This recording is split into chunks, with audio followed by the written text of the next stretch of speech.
અહીંયા ધોરણ 9ની અંદર હિન્દીની અંદર 9મું પ્રકરણ જે છે એ આપણે આગળ લઈએ. નિર્ભય બનો. નૂતન વિદ્યાપીઠમાંથી શૈલેષભાઈ જાની અને હિન્દીની અંદર આગળ આપણે લેવા માટે 9મું પ્રકરણ જે શરૂ કરીએ છીએ એમના લેખક છે ફણેશ્વરનાથ રેણુ.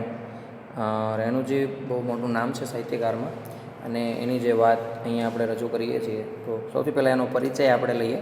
તે परिचय अंदर જોઈએ तो फणीश्वरनाथ रेणु का जन्म 1921, निधन सन 1977 है. प्रसिद्ध आंचलिक कथाकार रेणु का जन्म बिहार में वर्तमान बिहार के पूर्णिया जिले के औराही हिंगना गांव में हुआ था.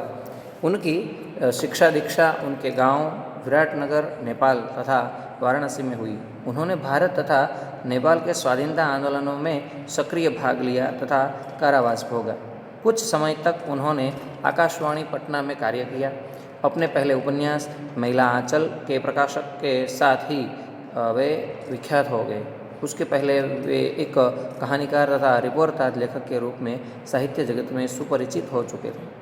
रेणु जी की रचनाओं में उनका जीवन अनुभव मुखरता है.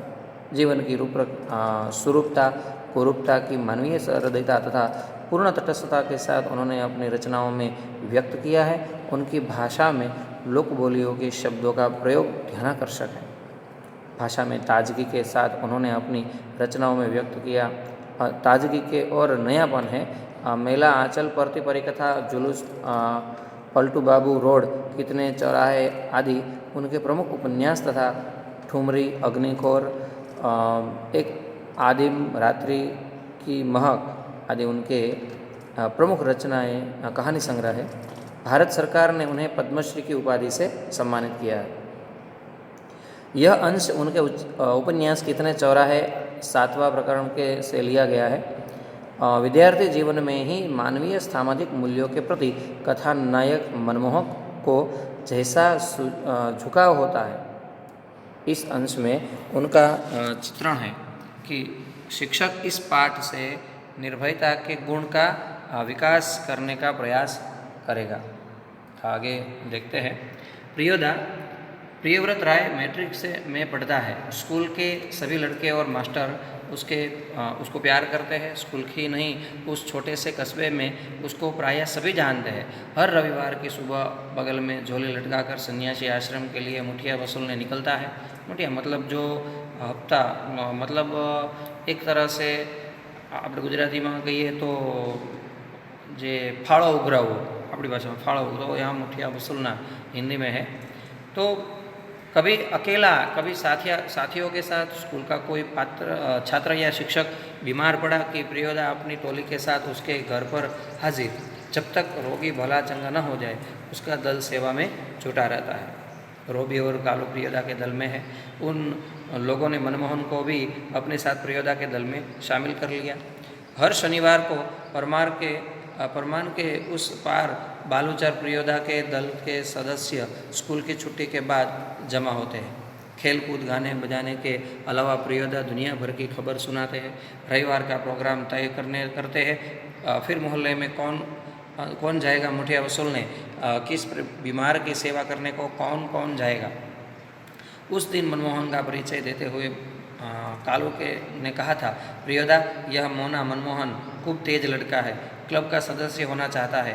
प्रियोदा ने मनमोहन को सिर से पैर तक देखकर पूछा था, भारतवर्ष के एक ऐसे आदमी का नाम लो जिसे लोग भगवान का अवतार समझते हैं. महात्मा गांधी.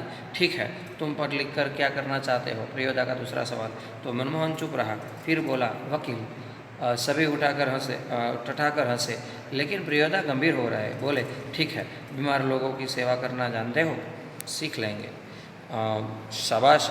यदि रोगी हैजा से पीड़ित हो. मनमोहन चुप रहा क्योंकि हैजा के नाम से ही उसे डर लगने लगता है. गाना जानते हो. जी. तैरना.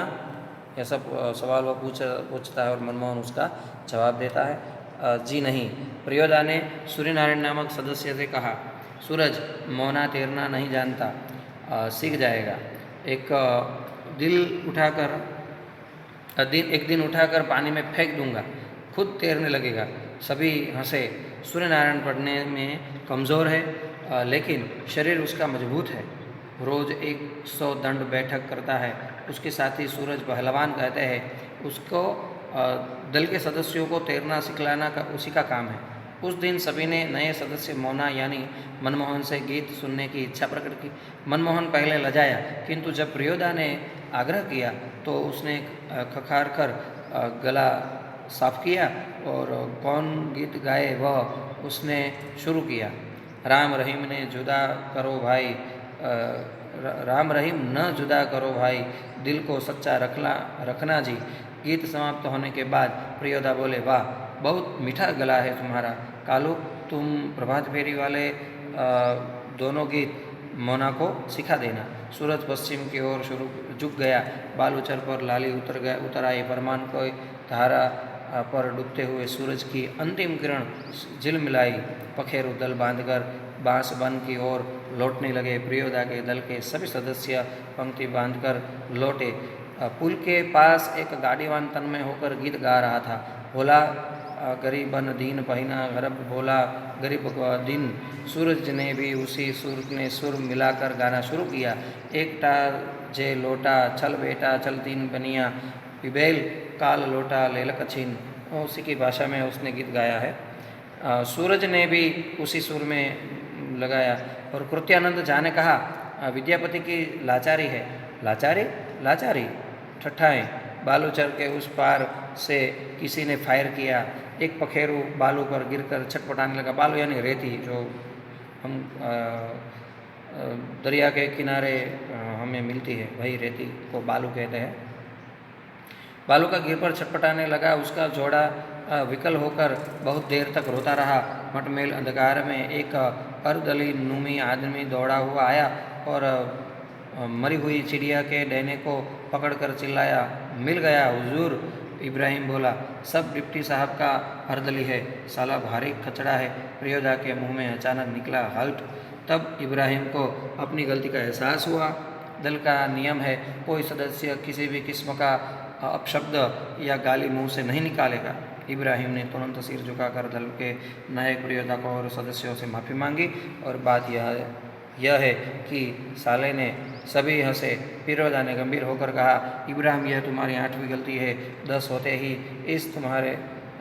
हम तुम्हारे साथ नहीं रहेंगे। इब्राहिम ने पूछा, लेकिन सरकारी अफसरों को गाली देने में क्या हर्ज है? तुम्हारा मुंह खराब होगा, उनका कुछ भी नहीं बिगड़ेगा। मगर वे जो गाली देते हैं, वे ही क्यों? बहुत लोग गलियाँ बकते हैं। नहीं प्रियोदा, आप इब्राहिम को नहीं समझा सकिएगा। वह महीन बात देरी से बुझता है। मैं समझा देता हूँ। देखो, इब्राहिम यही क्लब का मेंबर रहता है, तो इसके रूल्स को मानना होगा। नियम है कि कोई सदस्य आपस में बातचीत के सिलसिले में भी कोई खराब शब्द नहीं बोलेगा। जानते हो ना? बस बात खत्म। सौ आइन धर्मशाला के पास आकर सभी ने एक दूसरे की विदाई ली। कालू ने कहा, मोना तू रास्ते में डरेगा, मैं जानता हूँ, चल मैं पहुँचा दूँ करके उसने उसके साथ चलने के लिए साथ चलना शुरू कर दिया। प्रियोदा ने कहा, मोना डरता है, मैं उसे पहुँचा दूँगा, तू घर जा कालू। रास्ते में प्रियोदा चुप रहे। एक सुनी जगह पर आकर रुक गए। सड़क के दोनों ओर बड़े बड़े पीपल के पेड़, दोनों ओर बहुत दूर तक खंडहर और मैदान। पास के एक उजड़े हुए मकान की ओर इशारा कर प्रियोदा ने कहा, जानते हो, इस घर में कभी मुर्दों की चीरफाड़ होती थी। पोस्टमार्टम हाउस था यह, इसलिए लोगों को डर है कि आसपास के पेड़ों पर भूत पिशाच किलकिल करते रहते हैं। मैदान में प्रेतनियाँ नाचती है। संतालिया की तरह झुंड बांधकर। क्यों डरने लगा? अकेले यहाँ आ सकते हो? जी नहीं। प्रियोदा हंसे बोले, देख मोना, भूत प्रेत ऐसे आदमी को कभी नहीं तंग करता जो 10 काम करता हो। तुम्हारी उम्र में भी मैं भी डरता था। मेरे गुरु महाजन ने मुझसे हंसकर कहा कि 10 का काम करने वाला तो खुद भूत होता है। उसको भूत क्या कर सकता है? बात सही है। जो मेहनत है, परिश्रमी है, दिन भर काम करता रहता है, वो खुद भूत ऐसा हो जाता है। उस भूत से क्या डरना? चलो शुरू करो। तो वह गाना राम रहीम का मनमोहन गाने लगा, राम रहीम ना जुदा करो भाई, दिल को सच्चा रखना जी कर वह गाने लगा और दोनों जाने लगे। बहुत अच्छी तरह से उसने निर्भय होना सिखाया और निर्भयता क्या होती है वही उसने को पढ़ाया। तो यहाँ तक रखते हैं, आपको स्वाध्याय लिखना है।